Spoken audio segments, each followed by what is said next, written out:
हाय, hello, नमस्ते. मी आहे मोहिनी आणि तुमचं स्वागत आहे माझ्या चॅनलमध्ये the fascinating woman. I know माझी आज तब्येत खूप खराब आहे. सर्दी झालीये, व्हायरल तर आजकाल सगळीकडे पसरलंच आहे. स्टील मला असं वाटलं की आज मी कोणत्या मूवीचा रिव्ह्यू करू शकते. तर जसं की तुम्ही थंबनेल पाहिलंच असेल, मूवीचं नाव आहे catch me if you can. हा मूवी एका कॉन आर्टिस्ट वरती आहे, ज्याचं नाव आहे फ्रँक ॲबॅग्नेल ज्युनियर.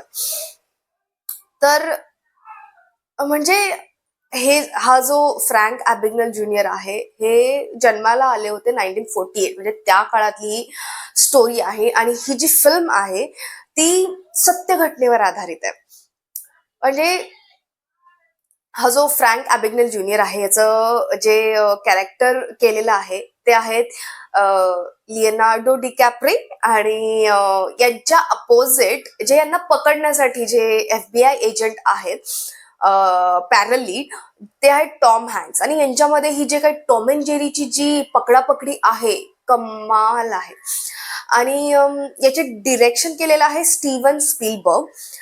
तर स्टोरीची मजा इतकी छान आहे, स्टोरी इतकी छान आहे, बिकॉज ज्या पद्धतीनं डिरेक्टरने हे डिरेक्ट केलेलं आहे. स्टोरी एक शॉर्ट मध्ये मी सांगू शकते की एक 17 ते 18 वर्षाचा मुलगा, तर त्याच्या आई वडिलांचा डिवोर्स होतो. मग तो कॉन आर्टिस्ट कसा बनतो आणि कितपत तो यामध्ये यशस्वी राहतो. म्हणजे तो इतका त्यावेळेस म्हणजे 17 ते 18 वयवर्ष मध्ये इतका तो ब्रिलियंट मेंदूनी असतो की तो इझिली कोणालाही असं म्हणजे फसवू शकतो.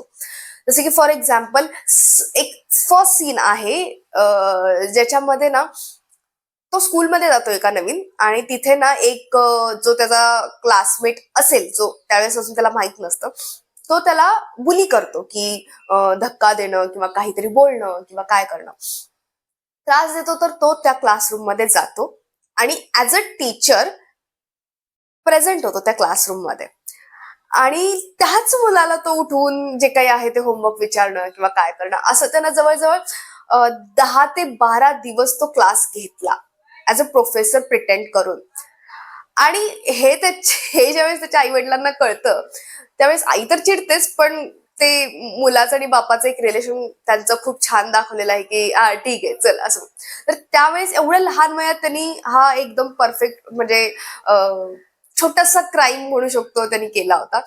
आणि त्यानंतर असं होतं की तो एक दिवस बघतो की जे एअरलाईन पायलट्स आहेत त्यांचे एकदम कॉस्ट्युम असतात. मग त्यांच्या कॉस्ट्युममुळे त्यांना इतका सन्मान मिळतो. लोक येऊन त्यांचा ऑटोग्राफ घेत आहेत, लहान मुलं येऊन त्यांना सॅल्यूट करतायत, किंवा त्यांच्या आजूबाजूला एकदम ग्लॅमरस एअर हॉस्टेसेस असतात. तर ते बघून त्याच्या डोक्यात आलं की का नाही मी आता आता पायलट होईल. बरं, आता पायलट होईल तर तिथून पुढे तर असं नाही की बाबा लगेच कॉस्ट्युम घेतला मी गेलो आणि मी झालो. तो इतका अभ्यासू कॉन आर्टिस्ट आपण म्हणू शकतो की त्यांनी पहिल्यांदा ऍज अ स्टुडंट तो त्या कंपनीमध्ये गेला आणि त्या कंपनीमध्ये त्यानं सांगितलं की मी स्टुडंट आहे आणि मी पायलट या काय म्हणू शकतो जे पायलट यांची लाईफ आहे त्याच्यावरती एक पेपर लिहू इच्छितो. तर त्यासाठी मला थोडीशी माहिती हवी. तर तो तिथल्या एखाद्या सिनियर कडून ती पूर्ण माहिती घेतो. आणि ही माहिती तो पेपरसाठी घेत नसतो, ही माहिती तो घेत असतो जेणेकरून तो जरी पायलट ऍज अ पायलट तो त्या एअरपोर्ट वरती गेला किंवा कुठेही गेला तर त्याला कोणीही ओळखू शकणार नाही. सो तो सगळी माहिती गोळा करतो, मग तो जातो, मग तो कॉस्ट्युम म्हणजे त्याचा जो पायलटचा ड्रेस आहे तो घ्यायला जातो, तोही तिथं घेतो तो. आणि तो लिटरली सगळे चेक्स जो असतात बँकेत जे चेक्स, आता तर सगळं डिजिटल झालेलं आहे, पण बँकेत कसं अगोदर छोट्या छोट्या अमाऊंटसाठी सुद्धा ते चेक यूज करावे लागायचे.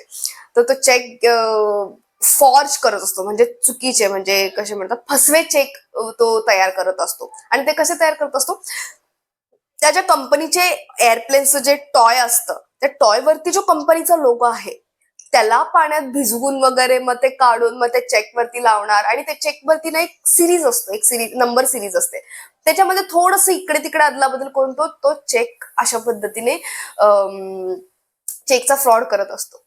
आणि हे नंतर फायनान्शियल फ्रॉड होतो हा, आणि हे नंतर एका FBI एजंटला कळतं की तो त्याच्यातच खूप वर्ष झालं काम करत असतो, त्याला कळतं. तर तो परत त्याला पकडण्याच्या मागे लागतो.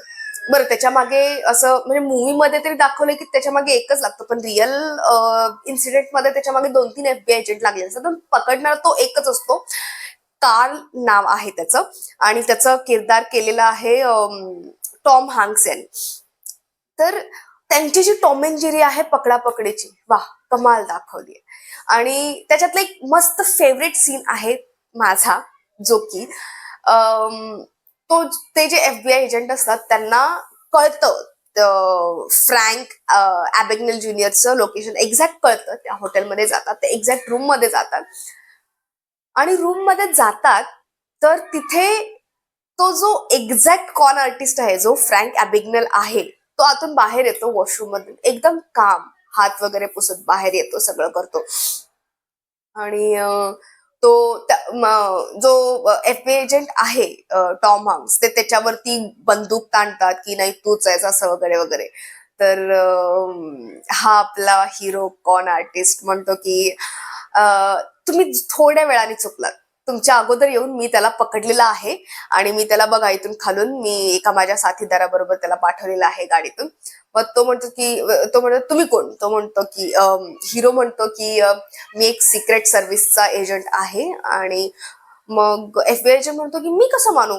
तर तो म्हणतो, तो त्याला वॉलेट पूर्णच्या पूर्ण त्याला देतो. म्हणजे इतका कॉन्फिडन्स, की त्याला कॉन्फिडन्स होता, एवढा कॉन्फिडेंटली तो त्याला सांगत होता, जेणेकरून तो जो FBI एजंट आहे त्याचं वॉलेट उघडून बघणारी नाही की हे फ्रॉड आहे, असू शकतो, इतका तो कॉन्फिडन्स होता त्याच्यामध्ये. आणि तो त्याच्या डोळ्यासमोरून निघून जातो, आणि कोणाला काहीच, म्हणजे कोण काहीच नाही करू शकत. तर अशा पद्धतीने ती जी तुमची टॉम अँड जेरीची स्टोरी आहे. बरं, त्यावेळेस म्हणजे 1960-70च्या अराउंड त्यांनी $2.5 मिलियन घोटाळा केला होता. $2.5 मिलियन त्यावेळेस, किती 1960-70च्या आसपास. म्हणजे किती मोठा घोटाळा, म्हणजे सगळ्यात जास्त एक टॉप लेवलचे जे कॉन आर्टिस्ट असतात त्यातल्या एकाचं नाव हे होतं, आणि तो फक्त 20 वर्षाचा होता तोपर्यंत. बस, तरीही सगळ्यात शेवटी FBI एजंट त्याला पकडतो. त्याला फ्रान्समध्ये फ्रान्समध्ये पकडतो, तर फ्रान्सचे जे पोलीस आहेत त्यांच्याकडे ठेवतात. पण काही पेपर वर्क सगळं करून वगैरे हा जो आपला FBI एजंट आहे त्याला त्यांच्या याच्यामध्ये घेऊन जातो, स्टेटमध्ये. आणि तिथं मग तो त्याला ऑप्शन देतो. म्हणजे फॉर एक्झाम्पल होतं असं की तिथे त्याला प्रिझनमध्ये ठेवलेलं असतं, आणि हे जे चेक, फ्रॉड चेक बनवणं म्हणजे फॉर्जरी करणं, ह्याचं खूप जास्त प्रमाण वाढलेलं होतं. तर आणि हा एकमेव त्यांच्याकडे असा माणूस होता जो की प्रिझन मध्ये होता, जो की तो असं बघितला बघितला करू शकतो की या चेक मध्ये काय प्रॉब्लेम आहे. आणि मग जो FBI एजंट आहे, तरी बघितलं तरी किती 20 वर्षाचा तो मुलगा होता. मग FBI एजंट जो आहे तो त्याला ऑफर करतो की तसंही तुला प्रिझन मध्येच राहायचंय इतके वर्ष, तर तो प्रिझन मध्ये न राहता आमच्या FBI काय म्हणतात ते, क्वार्टर्स मध्ये राहा, आणि तिथे तू आम्हाला याच्यासाठी हेल्प कर, जेणेकरून तुझं ते प्रिझनच आहे काइंड ऑफ, पण in a different way. So तो अग्री करतो. आणि मग एक लास्ट परत एक आहे की तरी एका विकेंडला तो पळून जाण्याचं ठरवतो, कारण की त्याला फक्त तेवढंच हवंय ना, त्याला फिरता येतंय ना काय, तो फक्त एक बंदिस्त घरात, सॉरी, रूम मध्ये असून त्याला ते सगळं चेक्स आणून देत असतात, मग त्याच्यात तो हेल्प करत असतो वगैरे. तर ज्यावेळेस तो पळून जाणार असतो त्यावेळेस तो FBI एजंट त्याला भेटतो, त्याला म्हणतो की मी आता तुला अजिबात पकडणार नाही, आणि मी तुला थांबवणारही नाही. तुला जायचं असेल तर जा, पण याच्यानंतर जर कोणी पकडलं तर तू डायरेक्ट जेलमध्ये असशील, आणि त्यावेळेस काय हश्र होईल तुझा मला माहित नाही. सो बघ, तू ठरव जे काय आहे ते. आणि हे सगळं त्या FBI एजंटनी स्वतःच्या रिस्क वरती केलेलं असतं.